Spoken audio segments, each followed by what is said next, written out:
Você já se perguntou por que algumas pessoas acordam e veem seu patrimônio dobrar, enquanto outras perdem tudo da noite para o dia por causa do mercado? Ações são apenas um cassino legalizado para os ricos, ou um caminho real para você sair da vida de ter que bater ponto. A dura verdade é que muita gente não perde por falta de dinheiro, mas por não entender o jogo e por ter uma mentalidade perdedora. E eu prometo que, depois deste vídeo, você verá o dinheiro como uma ferramenta e não como uma aposta. 1. A regra da posse. Não é um papel, é uma fatia do bolo. Muita gente vê as pessoas gritando para comprar na baixa e vender na alta, mas na verdade não entendem o que estão comprando.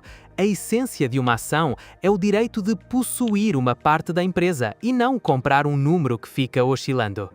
Imagina a empresa como um bolo de chocolate e cada cota é uma fatia muito fina.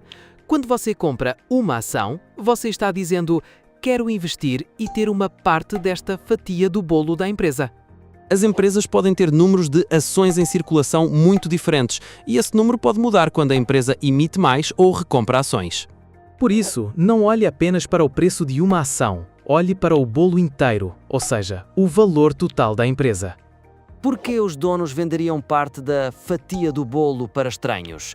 Porque precisam de capital para expandir a fábrica, desenvolver produtos ou conquistar novos mercados. E o dinheiro da venda das cotas geralmente não precisa ser devolvido como dívida, por isso é uma opção mais tranquila do que os juros. 2. A regra do mercado. Seu lucro ou prejuízo depende de para quem você vende.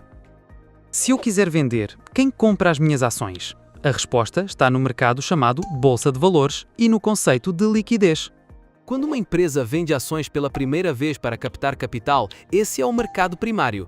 Depois disso, na maior parte do tempo, você compra e vende com outras pessoas, e esse é o mercado secundário.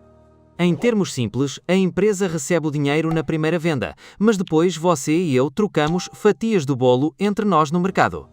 Portanto, fazer um resgate significa que você vende suas ações para outro comprador e nem sempre as vende de volta para a empresa. E a variação diária do preço muitas vezes é o humor da multidão avaliando a fatia do bolo e não a qualidade da empresa mudando a cada minuto. Se a liquidez for baixa, você pode ter dificuldade em vender ou ter que vender barato. Então, entender o mercado é tão importante quanto entender a empresa. 3. A regra do valor. A história de Camila e Pedro e a palavra lucro não é mágica. Uma garota chamada Camila queria abrir uma loja de ténis e precisava de 500 mil reais para começar. Ela só tinha 250 mil reais, então, em vez de pegar um empréstimo, ela dividiu o negócio em 10 cotas e vendeu parte delas para conseguir capital. Um amigo chamado Pedro comprou uma cota por 50 mil reais e possui 10% do negócio, o que significa que ele tem uma parte de posse real. 5 anos depois, o negócio explodiu e o valor da empresa subiu de 500 mil reais para 1,5 milhão de reais. Então, a parte de Pedro aumentou em valor. Pedro só tem lucro de verdade quando ele vende essa parte da posse por um preço superior ao que comprou. Se Pedro ainda não vendeu, isso é lucro no papel, chamado de lucro não realizado. Já quando Pedro vende por um bom preço, é aí que o lucro entra no bolso e se torna dinheiro real. Por outro lado, se a empresa falhar e o valor cair, a parte de Pedro também cai e esse é o risco que acompanha a oportunidade. Algumas empresas ainda distribuem dinheiro periodicamente aos proprietários, chamado de dividendos, o que significa que você pode receber fluxo de caixa mesmo sem ter vendido. 4. A regra do poder. Ingresso comum ou ingresso VIP em ações. Nem todas as ações são iguais, pois os benefícios e a ordem de recebimento de dinheiro podem ser diferentes. As ações ordinárias são como ingressos comuns, as mais populares e geralmente com direito a voto. Você pode votar em grandes decisões, mas se a empresa falir, você geralmente fica perto do fim da fila para receber dinheiro, ou seja, o risco é maior. As ações preferenciais são como ingressos VIP mais calmos, geralmente com pouco ou nenhum direito a voto.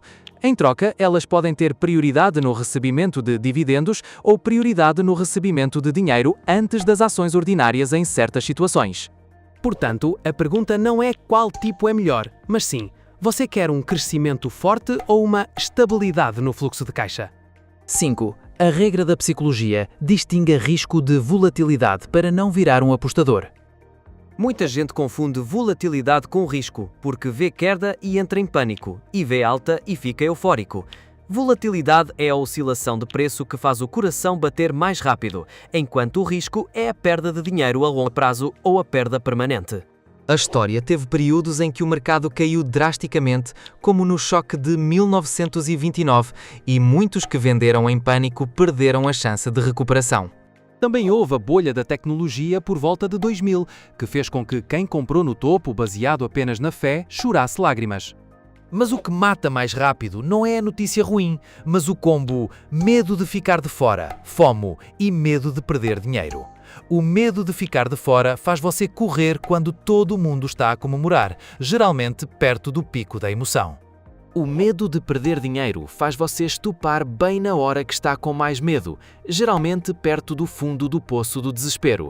A ilusão de ser bom faz você se achar um gênio depois de algumas operações positivas. Aí você aumenta a aposta e com um único golpe perde tudo.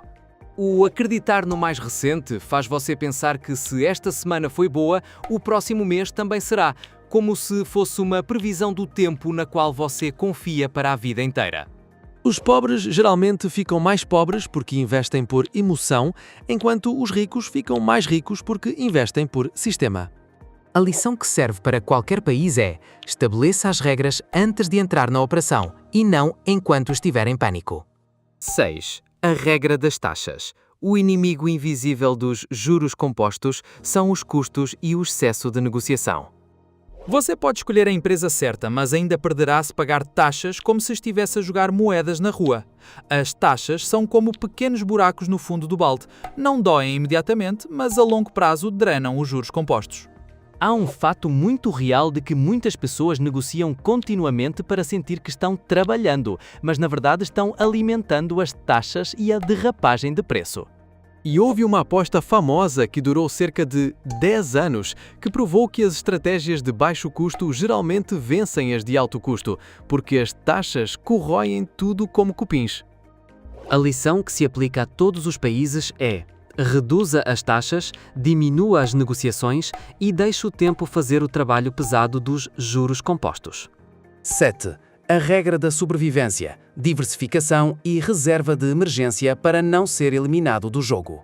Se você colocar todos os ovos na mesma cesta, você não está investindo. Você está jogando tudo ou nada em um estilo all-in. A história tem empresas que já foram muito famosas e mesmo assim faliram, e quem colocou todo o patrimônio em um único ativo sofreu o risco mais doloroso. Diversificação significa que você divide o seu dinheiro em muitos setores, muitas regiões e muitos tipos de ativos para que uma queda não quebre toda a sua carreira. Reserva de emergência significa que você tem dinheiro em caixa suficiente para viver por um tempo para não ser forçado a vender quando o mercado estiver em chamas. Os ricos não são necessariamente mais inteligentes, mas são bons em evitar morrer cedo graças à diversificação e à disciplina do fluxo de caixa. A lição que se aplica a todos os países é que a maior vitória no investimento é permanecer na mesa de jogo por tempo suficiente. Conclusão de forma simples e clara.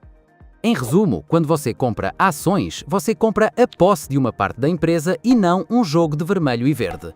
Lembre-se de 3 coisas: entenda a fatia do bolo, entenda o mercado e gerencie a psicologia. Comece com uma reserva de emergência. Invista regularmente, reduza as taxas e mantenha a diversificação. Se você quiser que eu faça um próximo vídeo sobre fundos de índice, rebalanceamento ou como construir um sistema de investimento que não precisa adivinhar o mercado, comente as palavras-chave abaixo. E não se esqueça de clicar em se inscrever no canal para elevar um pouco o seu QI financeiro todos os dias e colocar o dinheiro para trabalhar por você.